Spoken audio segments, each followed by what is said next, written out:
আমি একটা হাসপাতালে গেছিলাম ডিপিআরসি তে। তো সেই জায়গাতে আমারে ১ মাস ভর্তি থাকতে বলছিল। তো সেই জায়গাতে আমি ভর্তি না থেকে ওষুধ খাইছি। ওষুধ খাওয়ার পরে তা কোনো প্রসিড হয় নাই, উন্নত হয় নাই। পরে আমি পরে আরেক স্যারের কাছে আমি দেখাইছি। পরে ওই স্যারেরও ভর্তি থেকে ফিজিওথেরাপি দিছি। কয়দিন মোটামুটি? ১ সপ্তাহ। ১ সপ্তাহ। ব্যথা কি কিছু না, কোনো ইমপ্রুভ হয় নাই। ওই হাঁটলে আমার ব্যথা করে এবং এক জায়গায় দাঁড়ায় থাকলে ব্যথা করে।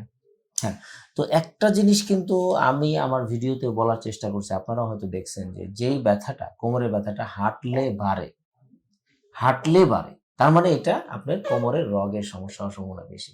তো যেই ব্যথাটা হাঁটলে বেড়ে যায়, তার মানে হাঁটলে ওই যে রগের চাপটা বাড়ে, তখন কিন্তু ব্যথাটা বাড়ে। তো এখন যে জিনিসটা আমরা একটু দেখাতে চাই যে এই রোগীটার ক্ষেত্রে দেখুন যে এই যে ডিস্কটা, এই ডিস্কটার সাথে কিন্তু মিল নেই। আমি খুব সাধারণভাবে বোঝানোর চেষ্টা করি, ডিস্কের সাথে মিল নেই, এটা একটু বাইরের দিকে, এই সেকশনে আরো একটু বাইরের দিকে, এই সেকশনে আর একটু বাইরের দিকে। এই যে একটা ছায়া দেখা যাচ্ছে, এই ছায়াটাও দেখেন বাইরের দিকে প্রেসার দিচ্ছে। এইটাকে আরো স্পষ্ট করার জন্য এইখানে দেখেন নার্ভগুলোতে প্রেসার আছে। এই জায়গাগুলো থেকে বোঝা যায় যে ওনার নার্ভে প্রেসার রয়েছে, এবং এই নার্ভের প্রেসারটা যতক্ষণ পর্যন্ত আমরা রিলিজ করতে না পারবো ওনার ব্যথাটা যাবে।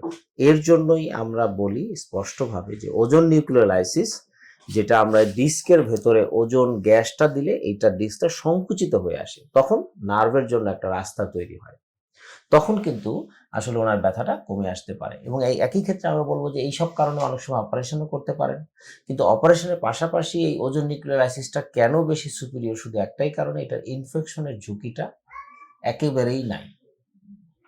অপারেশনে কিন্তু অবশ্যই ইনফেকশনের ঝুঁকি থাকে, সবকিছু করার পরেও ইনফেকশনের ঝুঁকি থাকে। এই জায়গাটাই আমি বলবো যে একটু কনফার্মেটরি। আপনি এটার পরে যে অপারেশন করতে পারবেন না এটাও না, এটা একটা ধাপ। যদি আপনি দেখেন যে খুব বেশি খারাপ বা সিভিয়ার কিছু হলো, তখন কিন্তু অপারেশন করার সুযোগ থেকে গেল। কিন্তু আমরা চাচ্ছি যে ঝুঁকিটাকে এড়িয়ে যতটুকু সম্ভব ভালো থাকা যায়, সেটা কিন্তু অনেক বেশি গুরুত্বপূর্ণ।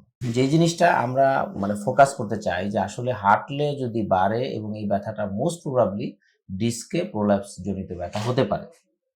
দ্বিতীয়ত, যখনই ডিস্কে প্রোল্যাপস থাকবে, আপনি যতই ফিজিওথেরাপি করেন ওই জায়গাটা তো ঠিক হচ্ছে না, যে কারণে আপনার ব্যথাটা কিন্তু যাচ্ছে না। তো আমরা কিন্তু এই ব্যাপারে রোগীদেরকে সতর্ক করি, এবং সেই সুবাদেই আপনাকে বলছি যে আপনি ডেফিনেটলি একটা ধাপ অতিক্রম করছেন, ওষুধ খেয়েছেন, ফিজিওথেরাপি নিয়েছেন, ভর্তি থেকে ফিজিওথেরাপি নিয়েছেন, তারপর উন্নতি হচ্ছে না। দেন আমরা এখন কি করব? এই স্টেপে আমি মনে করি যে এমআরআই করে তারপরে আমরা ফার্দার সিদ্ধান্ত নিব।